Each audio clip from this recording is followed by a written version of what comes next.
Hi, I'm Evan Cabot. I am the director of The Model Apartment by Donald Margulies. This is my second collaboration with Donald. I had directed a production of Shipwrecked at the Long Wharf Theater about 5 years ago. It's the first time he and I have worked together. And thematically, there are through lines in all of Donald's work. The idea of the stories that we have, that we own, that we appropriate, that we steal, that we use, is something that is a through line in all of Donald's work, going back to this and his other early plays, and of course, collected stories and Time Stands Still. He also is always wrestling with the question of family and the question of relationship, and that in the end, the only question really is whether or not we, as a couple, as a relationship, as a family, can stay together. Right. It's about the pull of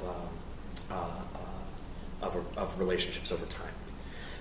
That said, Donald always finds a different way into those ideas. And so what's exciting about The Model Apartment is that it is completely unlike anything he's ever written in some very specific ways. But I think that for audiences that are familiar with Donald Margulies' work, you're going to see a lot of thematic through lines and familiarity as well. And so that, to me, is what's most exciting about working on this particular play and getting the chance to work with Donald again, because it requires a completely different set of, a completely different aesthetic, a completely different approach. But at its heart, there is a lineage there that I think we can all appreciate and recognize. Our role in this play is Neil. I am the boyfriend of one of the characters in the show named Debbie, and I'm a kid who is homeless, and she takes me in, she takes care of me, and she ends up fleeing to Florida to find her parents, and then I go after her, and greatness ensues once we're all together in the model apartment. I'm Diane Davis. I'm playing Debbie and Deborah. I play a character who's in a big fat suit who's about 400 pounds. I also play the sister who's died in the Holocaust who comes back to the father in some dreams. Donald said, you don't understand, they're the same person. One person is sort of what the other person could have been, or is the idealized version of what that person never could be. So it's very interesting to try and find. It's also interesting to find a motivation behind somebody who sort of only exists in someone's imagination, who only exists in her father's imagination, because she never was able to be fully realized as a person. She died when she was 2. Of the roles I've played in my life, there's the most amount of sort of prep work and research that I've ever done, and I feel like it will sort of never be done because there's just so many aspects to it. There's the Holocaust, which you can sort of is never-ending amounts of information, and then she's mentally ill as well. My character suffers from a schizoaffective kind of bipolar disorder of some kind.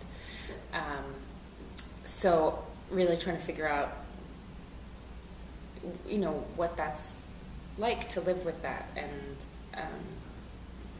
you want to really be true to someone to mental illness. I mean, I wouldn't want to play a caricature of anybody, and I think the play is as much about how parents deal with a child. What do you do with a child who is mentally ill or who's so different from what you expected them to be? So, and then there's sort of the movement work and how to figure out how to walk around in a fat suit and so there's been quite a bit. I'm Mark Blum. I'm playing the role of Max. I'm a survivor of World War II. I survived the Holocaust by hiding in the woods for years.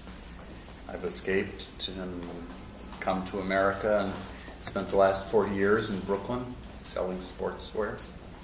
in Flatbush, and when the play begins, my wife and I are arriving in Miami. The play begins, I'm arriving in Miami to